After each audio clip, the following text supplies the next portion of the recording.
Quem vem aí, eu acho que não precisa nem ser apresentado, né? Todo mundo basicamente conhece esse grande palestrante, que é um grande amigo nosso e que vem trazer realmente muitos esclarecimentos, despertar a nossa mente e o nosso coração para as verdades espirituais. Vamos lá, segura aí que vem textão, porque afinal a trajetória dele é longa. Haroldo Dutra Dias é juiz de direito, humanista, escritor e palestrante internacional, estudioso de temas importantes como filosofia, espiritualidade e literatura grega. Ainda não acabou. Doutorando e mestre em neurociências pela Universidade Federal de Minas Gerais, formado em psicologia e biomedicina.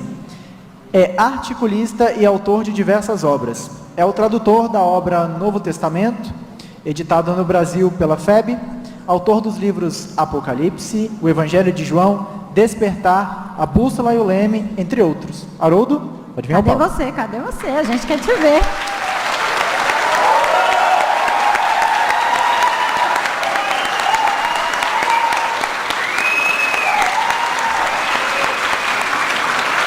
Ô Haroldo, antes da gente passar a palavra para você, eu tenho uma curiosidade para te perguntar. Coisa rápida, viu?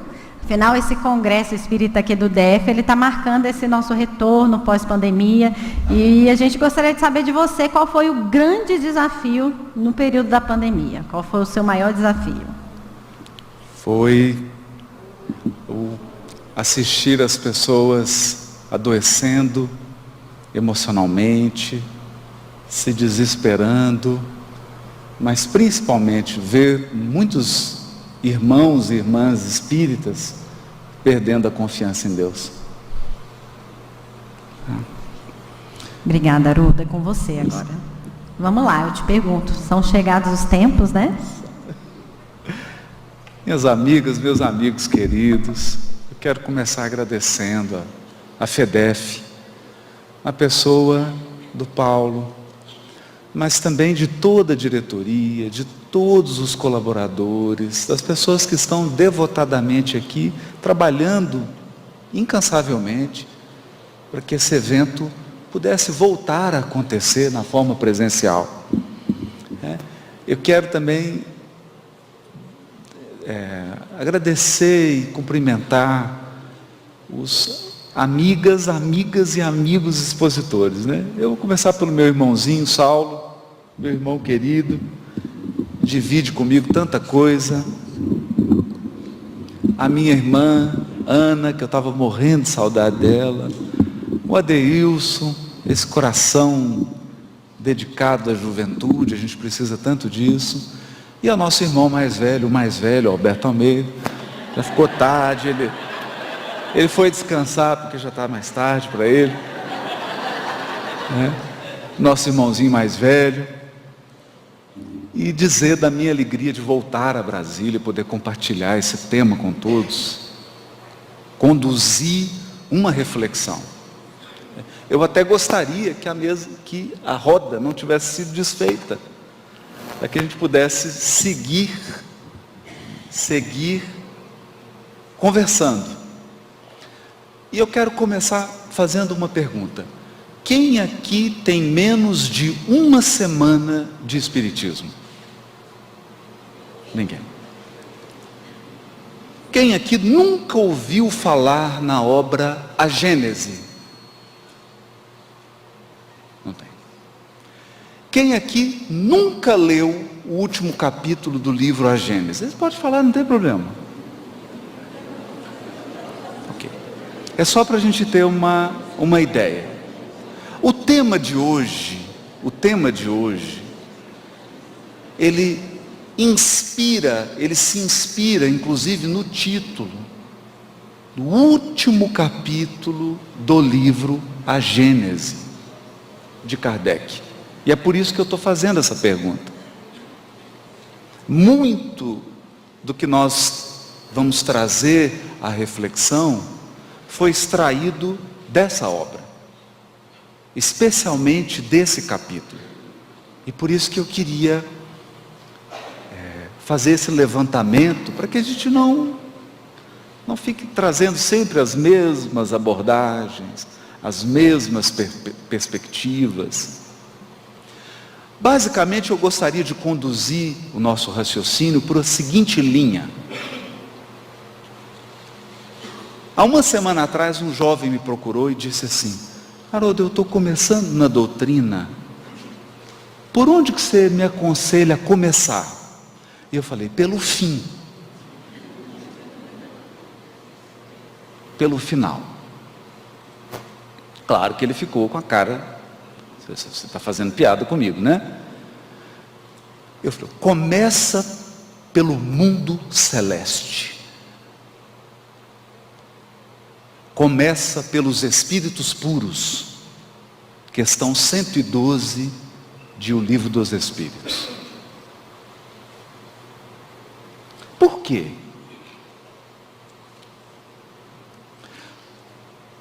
Como o Alberto terminou a fala dele. Um dos elementos mais originais da ideia espírita é ter nos apresentado onde isso vai dar. Onde isso vai dar? No final das contas, onde vai dar? No final das contas, você terminará num mundo celeste. Na categoria de espírito puro. Os espíritos que compõem essa ordem, diria Kardec, percorreram todos os degraus da escala espírita. Não estão mais sujeitos a provas, nem a expiações. Não estão sujeitos a encarnações em corpos perecíveis. Realizam a vida eterna no seio de Deus. Esse é o processo. É importante isso. É importante ter em mente isso, porque até na experiência cotidiana da nossa vida, se você decidiu fazer um arroz, e no meio do caminho você viu que está com cara de feijão, alguma coisa deu errado. Deu muito errado. Deu muito errado. Então, quando eu me proponho fazer o arroz, eu tenho ideia do que é o arroz. Quando nós transpomos essa ideia para o universo, e agora com James Webb, os cálculos se atualizam, a expectativa é de 3 trilhões de galáxias. 3 trilhões de galáxias. Cada galáxia em torno de 200 bilhões de sóis, de estrelas.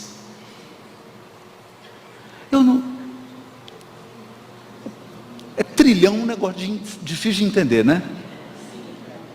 É difícil de entender. Mas isso nos dá uma ideia de que quem está fazendo isso sabe fazer. Sabe fazer. Ao imaginar que o nosso planeta é um experimento, é um pouco de ingenuidade. Matematicamente falando, há mais mundos celestes que mundos de expiação e prova. Como que eu sei disso? Experimenta olhar para o lado no sistema solar. Você olha, Mercúrio, não tem encarnado. Vênus, Marte, Júpiter, Saturno. Só tem a gente encarnado no sistema solar?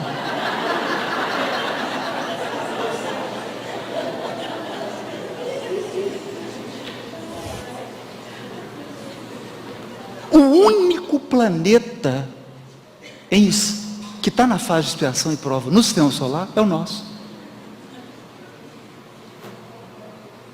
Perceberam? E se você procurar outro, ele está aproximadamente 42 anos-luz. É para não comunicar. Deixa o Elon Musk ir para Marte, manda para... Deixa. Porque você já imaginou o mundo de expiação e prova entrando em contato com outro?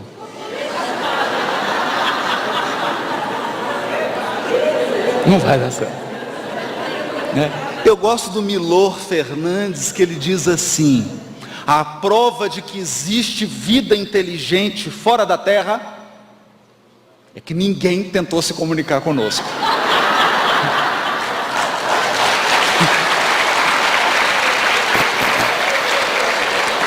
Não é? Então veja, o autor da vida não está num experimento. E a Terra não é o centro da criação. Houve um tempo em que essa história era importante para nós. Porque no tempo da infância, você precisa ser o centro do mundo. Faz parte da sua saúde psíquica. Mas nós não somos mais crianças espirituais.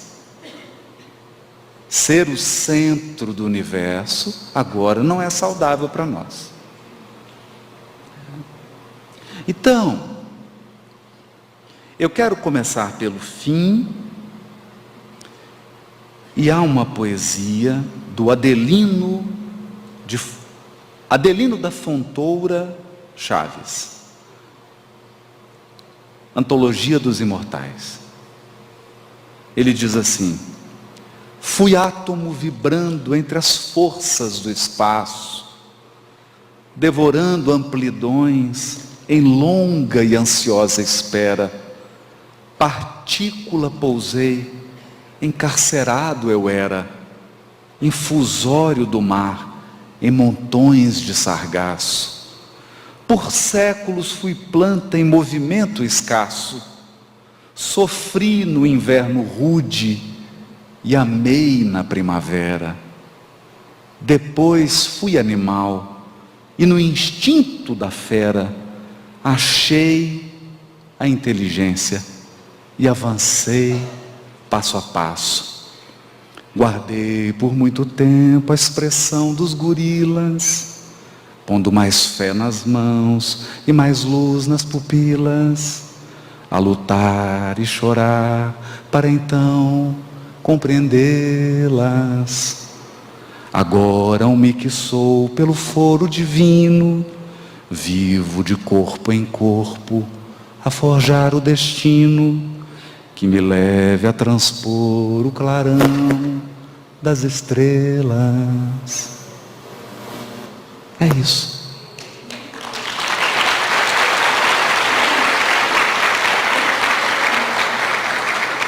Guardei por muito tempo a expressão dos gorilas. E nesse movimento ascensional,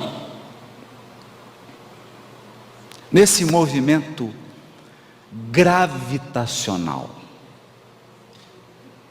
porque existe uma força atrativa no universo, e essa força se chama o amor de Deus. É a força que tudo atrai, que atrai os seres do início até a grandiosidade da pureza espiritual. E como todo movimento organizado, harmônico e encadeado, há um tempo determinado para cada coisa. São chegados os tempos em que a terra deve ascender um degrau na escala dos mundos. É isso. Porque a escola não pode depender da boa vontade ou da má vontade dos alunos. A escola segue. A escola segue. A escola segue com o seu programa. Quem fica são os alunos. Não é assim? Você já ouviu alguém dizer assim: pois é, não fui bem, a escola voltou à 5ª série. Não, você que toma bomba. A escola segue com o programa. Quem repete, quem corrige, quem refaz, são os alunos. Então, os tempos são chegados, porque nós estamos sob supervisão. Mas eu queria tratar um aspecto, e esse é um ângulo importante do são chegados os tempos. Há um aspecto aqui que muitas vezes nos passa despercebido. E eu entendo isso, eu entendo por que acontece isso. Acontece isso porque nós, ao longo de milênios de educação religiosa deturpada, fomos educados a enxergar Deus como uma pura inteligência, um intelecto puro.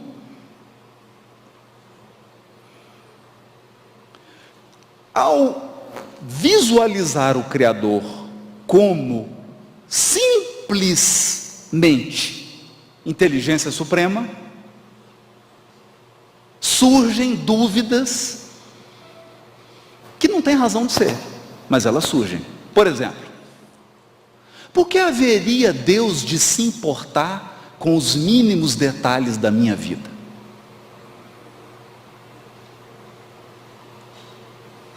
Se Ele é a inteligência suprema, se Ele é o Todo-Poderoso, soberanamente justo e bom, se Ele é o absoluto, por que haveria de se importar com os mínimos atos da minha vida?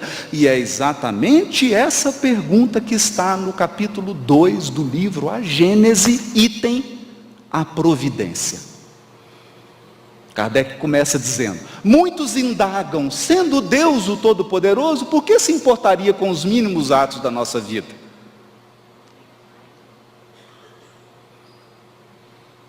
Porque a gente imagina que Deus é um algoritmo, uma inteligência artificial.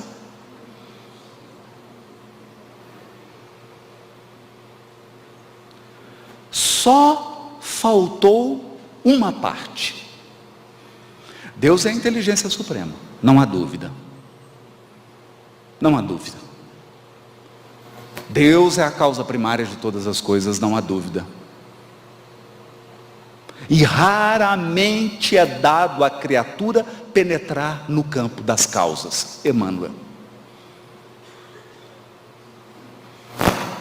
Mas além disso, Deus é o amor supremo.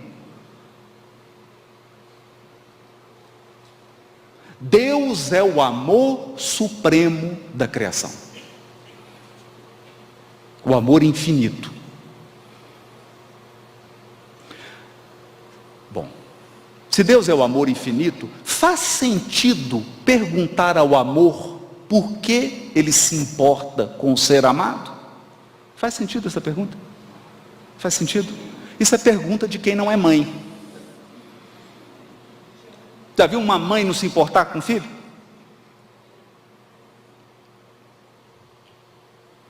Não faz sentido.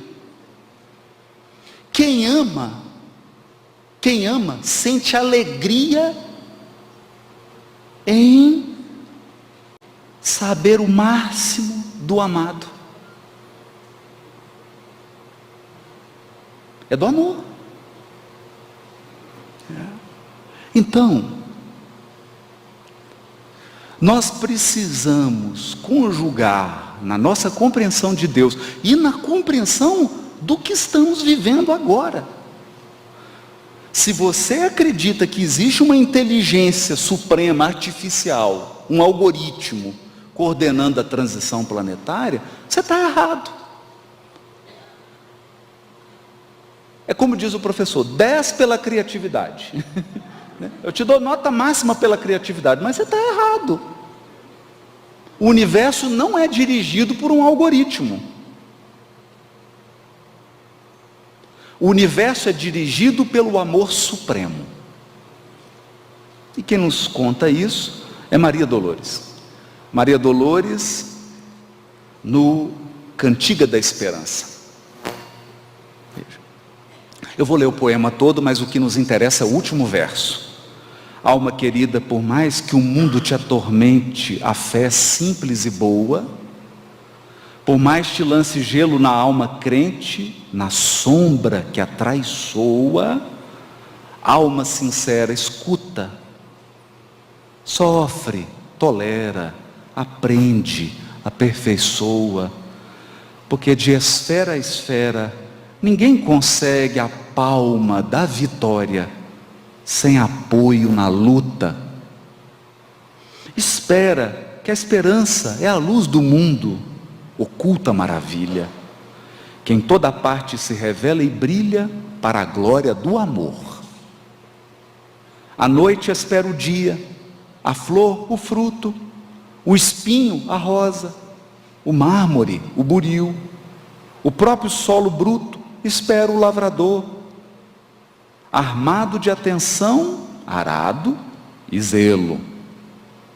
O verme espera o sol para aquecê-lo, a fonte amiga que se desentranha do coração da pedra da montanha, enquanto serve, passa e se incorpora aos encargos do rio que a devora, espera descansar, quando chega escondida a paz da grande vida que há no seio do mar. Seja o que for que venhas a sofrer, abraça o lema regenerador do perdão por dever. Leva pacientemente o fardo que te leva, entre o rugir do vento e o praguejar da treva. Abençoa em caminho os açoites da angústia em torvo redemoinho. Onde passas, coração, segue sem parar, amando, restaurando, redimindo, edificando em suma. Não te revoltes contra coisa alguma. Ao vir a tarde mansa, na doce inquietação crepuscular, quando a graça do corpo tomba e finda, verás como foi alta e linda a ventura de esperar.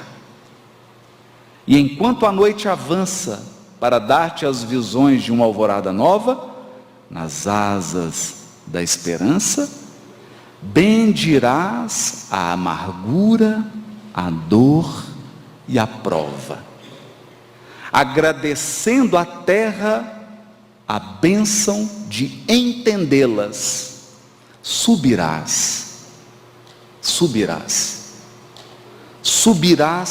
para o ninho da luz nas estâncias da paz. Então compreenderás que além, no coração da altura,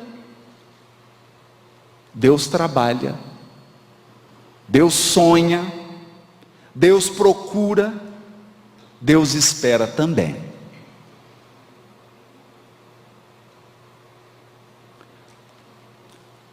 Vou traduzir.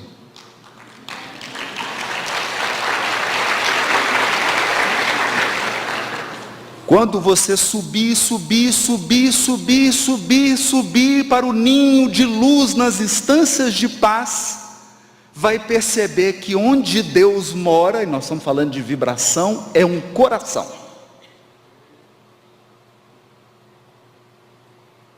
Nunca foi sobre inteligência.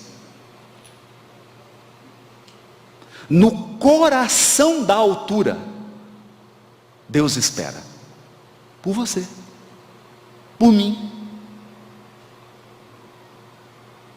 Nós somos esperados.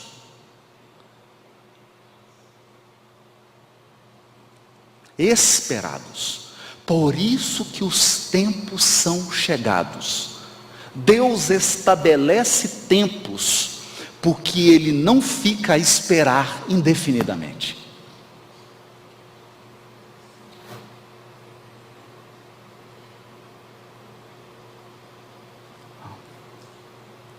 Nós encontramos no livro Mensageiros, no livro Nosso Lar, na série André Luiz, várias vezes isso é dito. Aqueles que amam, governam a vida.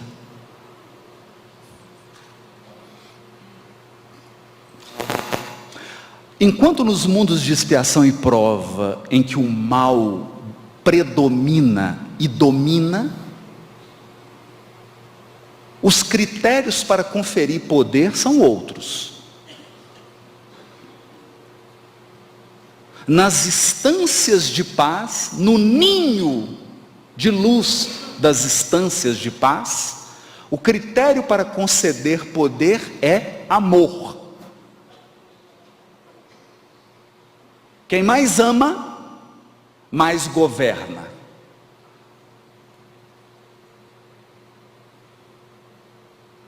Então eu trago isso para dizer que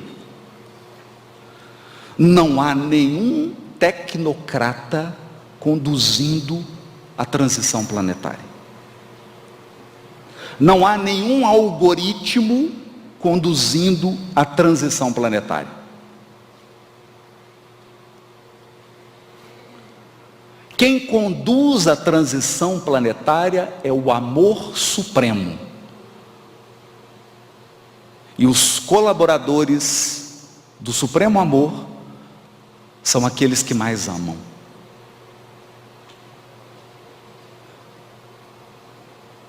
Porque eu vou dizer uma coisa. Isso eu aprendi com uma experiência pessoal. Da mãe de um réu que foi condenado. É interessante porque ninguém fala na mãe de Judas.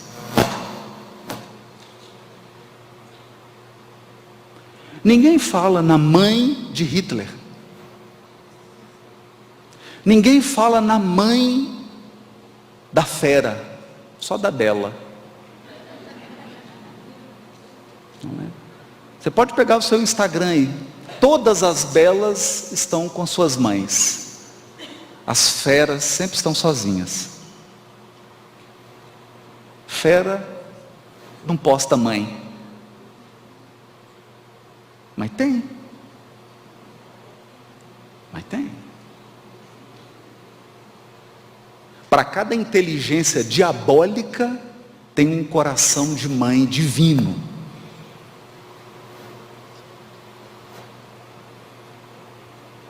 Eu acho que eu não estou falando nada demais.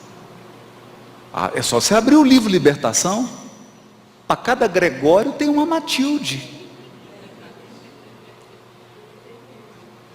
Para cada Gregório tem uma... E o negócio está tão bom que já me deu calor. Falar de amor é isso, né? Falar de amor é isso. Alguém que ama, aguarda alguém que se perdeu. Alguém que ama, aguarda alguém que se perverteu.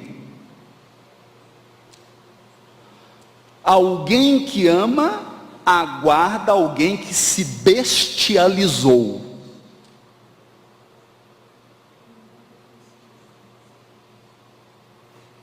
E isso é transição planetária.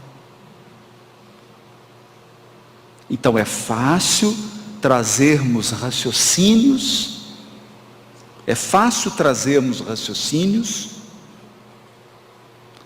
sobre transição planetária, sobre regeneração da humanidade, quando não se trata dos seus filhos.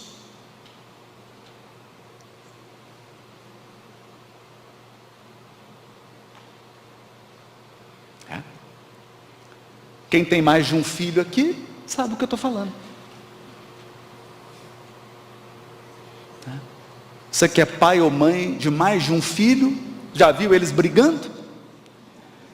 E você tem que ser a juíza da causa?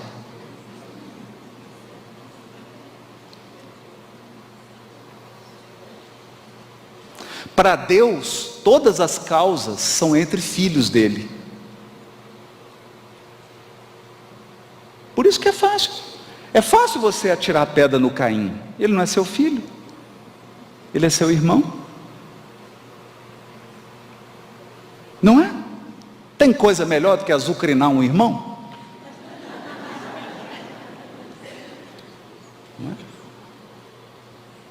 Ele não é seu filho. A causa da regeneração planetária é uma causa dos filhos de Deus. São filhos dele. Você e quem acabou com você.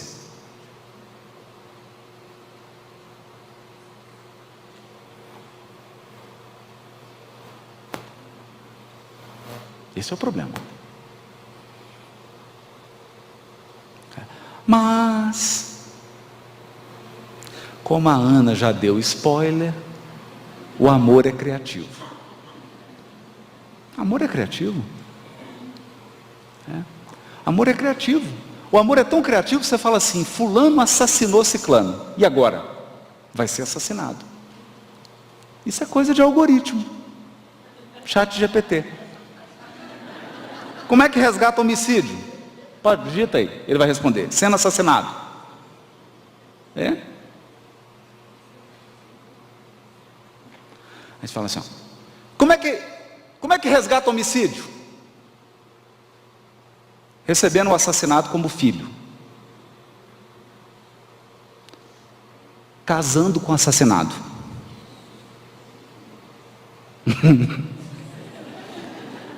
A assassinada vai ser sua sogra. Na próxima. Amor é criativo. O amor é criativo. Então nós produzimos o escândalo e Deus produz a discrição.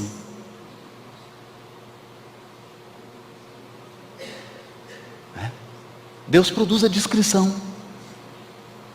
Então do lado do homicida, do pretérito, tem o filho adolescente difícil de hoje.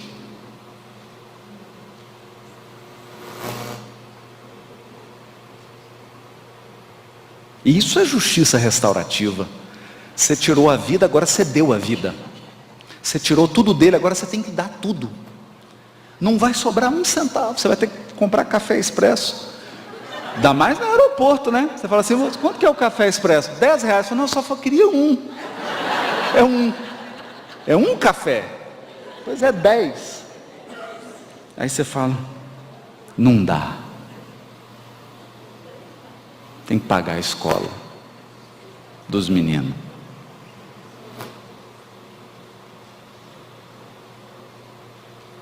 Tudo que você tirou com ódio, você vai dar agora com amor, com gosto. Sabe, com gosto. A escola manda assim, lista de material. Você fala: nossa, meu Deus do céu. Moça, tem consórcio para isso? Não, divide 3 vezes. Isso você paga com amor. O que você tirou com ódio, você paga com amor.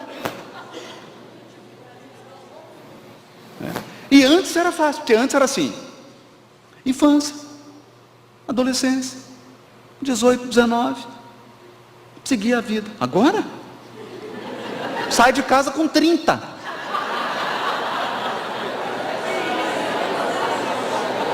Transição planetária. Porque numa vida você está resgatando 5. 5. E ele fica até os 30 anos. Ou mais. Isso quando não volta. Vai e volta. Na discrição.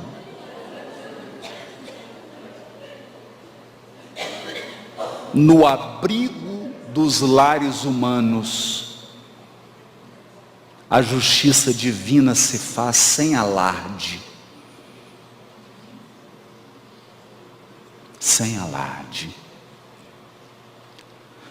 Por uma razão simples, Humberto de Campos nos revela essa fala de Jesus. Jesus diz assim: Deus não concorre com a vaidade das criaturas.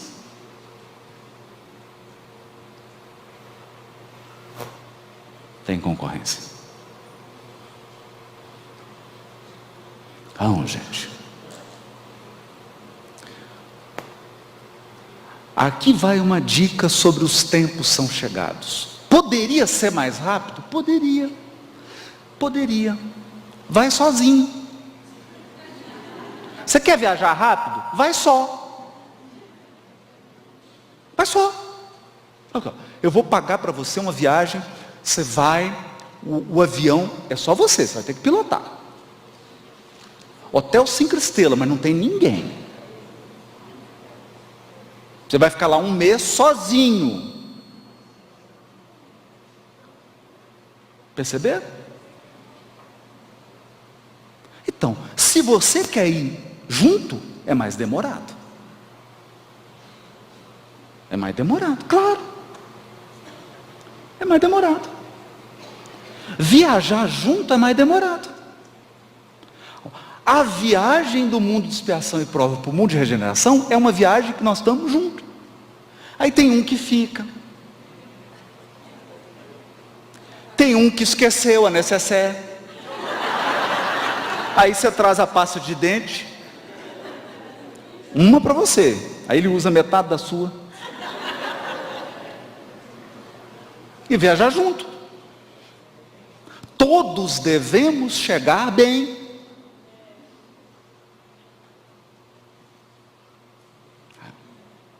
É mais devagar. Mas a gente vai mais longe. A gente vai mais longe.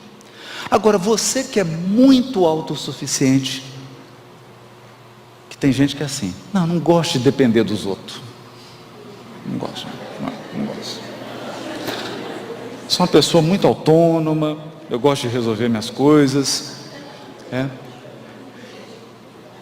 E eu tive que mudar, eu tinha um pouco essa opinião. Aí eu mudei no dia que eu fui fazer colonoscopia.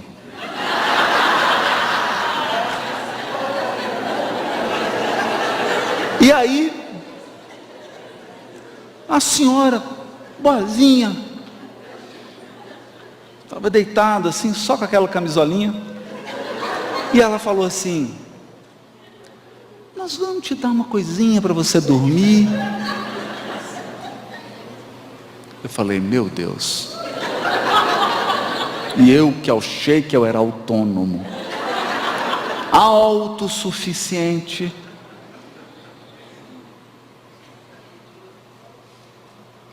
Autossuficiente. Ela falou assim: meu filho, entrega.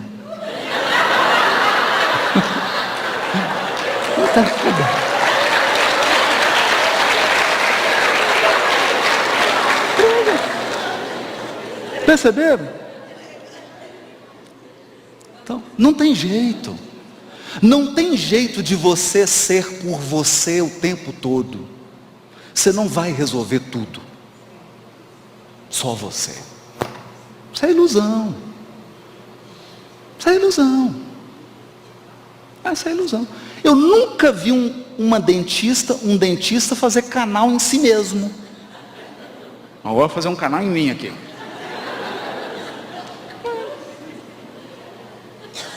Não vai.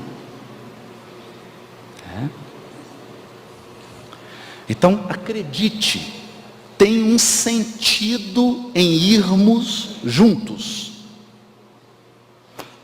O mundo de hoje, ele tem um desafio. O mundo está dividido entre os que defendem a liberdade e os que defendem a igualdade. E a fraternidade ficou órfã.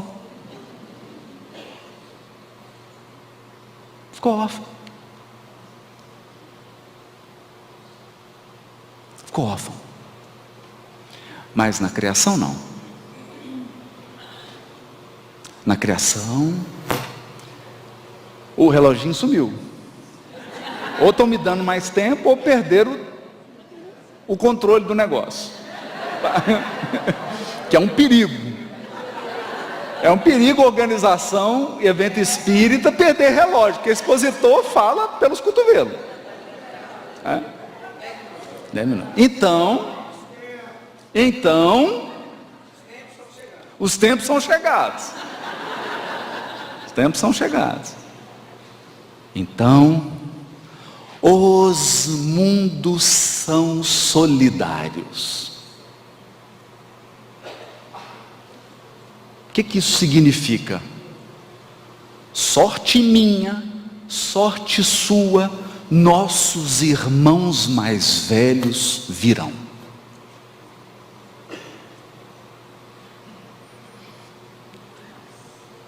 Bendita criação divina que nos deu irmãos. Eles virão. Porque às vezes a gente aborda isso meio que parecendo inteligência artificial. Nova geração, vai vir uns espíritos. Então vai vir seus irmãos, pô. É igual o irmão lá da Ana, só que o mais velho. Vai chegar uma turma aí e falar: oi, minha irmã, você está boa? Eu sou seu irmão, espírito puro. Tá bravo aí, né? Tá bravo, vi que você bagunçou, né? Mas nós viemos em equipe. Esse 7-1 vai virar o jogo.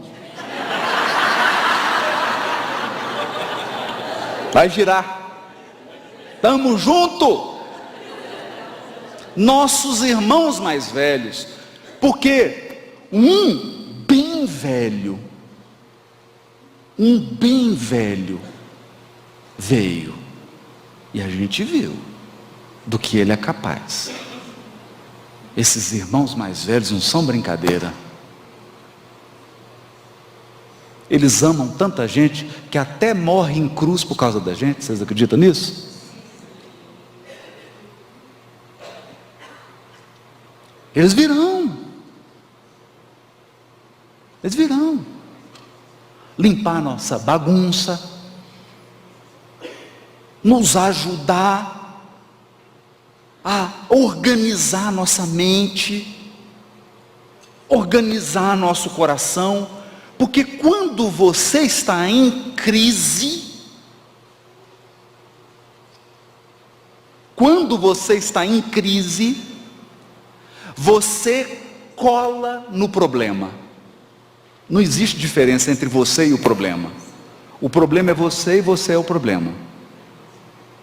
E o problema é que o problema é tudo, não tem mais nada a não ser o problema. É por isso, quando alguém está em crise, você já viu que a pessoa fica repetindo a mesma coisa? Você fala assim: fulano, você quer uma água? Pois é, você viu o que ela fez comigo? Vamos lá, tá. Queria ver, é verdade, eu vi. Mas olha, acabei de fazer um almoço aqui, eu tenho que te contar os detalhes. Você está tão identificado. Aí quando chega alguém experiente e te mostra saídas, possibilidades. Agora o bom mesmo é quando você está num danado de uma crise, num problema, e chega alguém, olha nos seus olhos e fala assim: eu já passei por o que você passou. Senta aqui. Vamos conversar. Está acontecendo com você isso. Como é que você sabe? Eu passei por isso.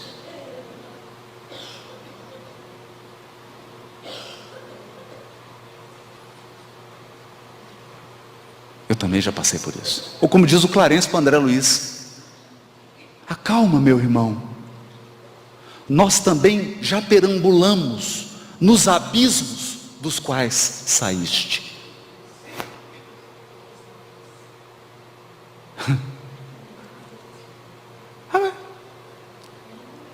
Gente, por exemplo, eu conheço um umbral. Se você precisar de um guia para um umbral,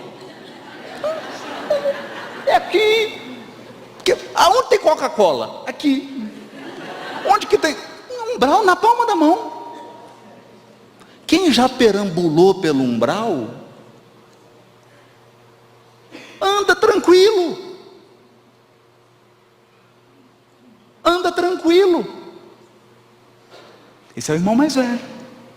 Então você se recorda, por exemplo, Pedro Neves, há 20 anos fazia atendimento fraterno em nosso lar.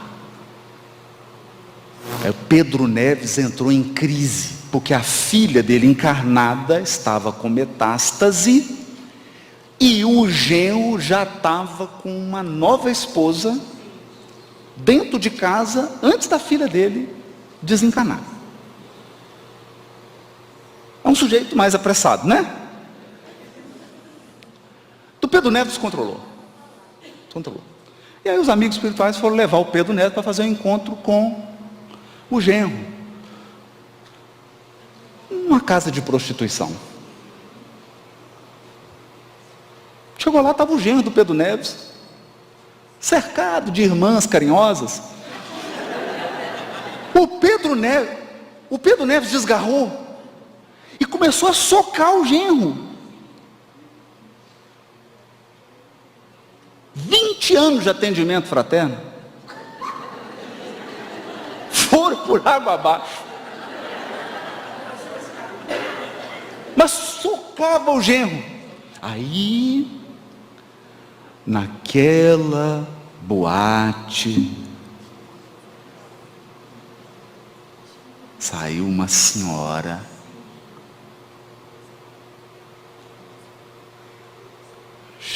levantou, foi até o Pedro Neves e disse assim: o que é isso, meu irmão? Recomponha-se. Quem era essa senhora? A protetora do prostíbulo. Imagina, você fala assim, você chega no mundo espiritual, fala: e aí, minha filha, Ana, qual que é o currículo? Nossa, 30 anos de exposição espírita. Tem um trabalho bom para você aqui, Aninha.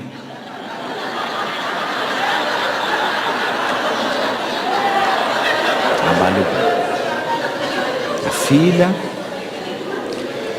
vejo que você é uma mulher recatada, digna, um modelo de mãe, de esposa. Tu vai ser protetora de um prostíbulo.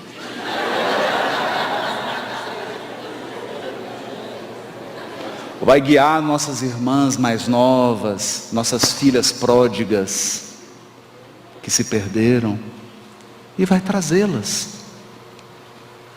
Era a senhorinha, estava lá. E aí o Pedro Neves fica morrendo de vergonha. Tomou um puxão de orelha da vovó. Esses são os irmãos mais velhos. Então, quem fará a transição planetária, a entrada do mundo de regeneração, serão nossas irmãs e nossos irmãos mais velhos. Só que tem um detalhe: eles não são simplesmente mais velhos porque mais inteligentes que nós. Eles são mais velhos porque amam mais, têm mais inteligência emocional, têm uma habilidade em lidar com sentimentos.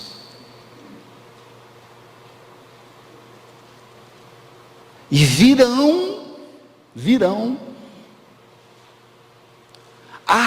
arquitetar a nova era. Arquitetar a nova era.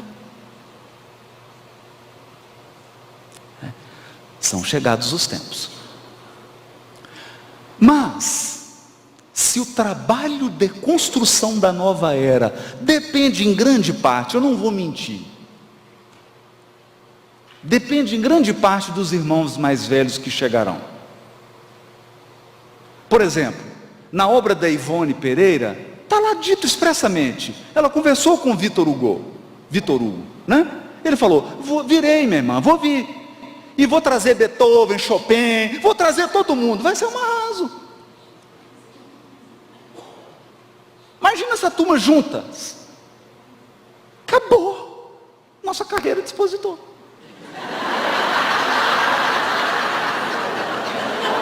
Quem vai chamar? Não dá nem para culpar as federativas.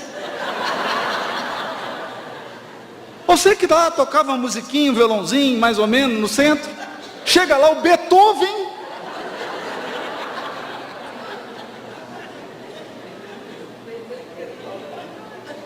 Aí você, quem que vai abrir o congresso? Sócrates. Percebe? Então grande parte será feita por eles. Grande parte do trabalho será feita por eles. O que nos compete? São chegados os tempos em que a gente entenda que o mal é malvado. O mal é malvado. O mal é sempre o mal. E você só entende isso. Você só entende isso quando você está do outro lado. Você é uma pessoa provocativa numa live, né? A pessoa estava me provocando. E aí ela perguntou assim: você é a favor das armas? Eu falei, de que lado? De que lado? Como assim de que lado? Eu falei, do lado de quem puxa o gatilho ou do lado de quem recebe a bala? Porque eu lembrei do Ariano Suassuna. Tem uma hora que o cangaceiro está apontando para o padre e fala assim: matar o padre dá um azar. Aí o padre fala assim: sobretudo para o padre.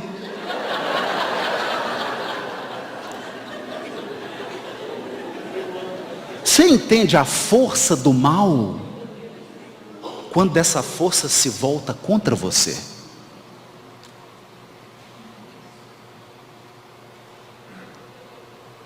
Então, os tempos são chegados em que a gente entenda que mal é mal. Mal é mal. Os tempos são chegados em que a gente precisa entender que nunca foi sobre a performance do outro. Nunca foi sobre o outro que é bonito, que não tem excesso,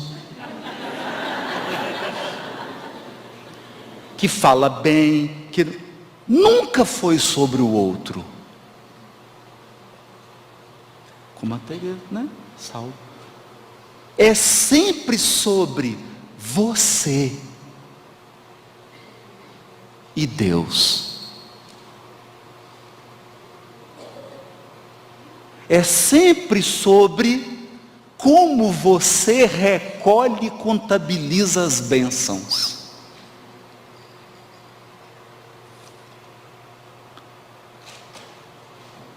São chegados os tempos da gente compreender que estar perdido é muito ruim. Estar sozinho é muito ruim. Não ter esclarecimento é muito ruim. Não receber o socorro do alto é muito ruim. Então, abra o coração. Alma humana tem seu tempo.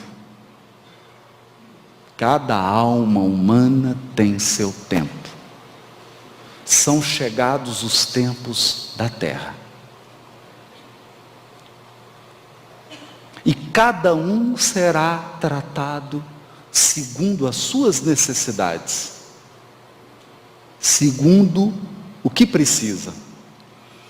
Por quê? E aqui eu encerro. Porque foi dado o poder de governar o planeta a alguém que é nosso irmão mais velho.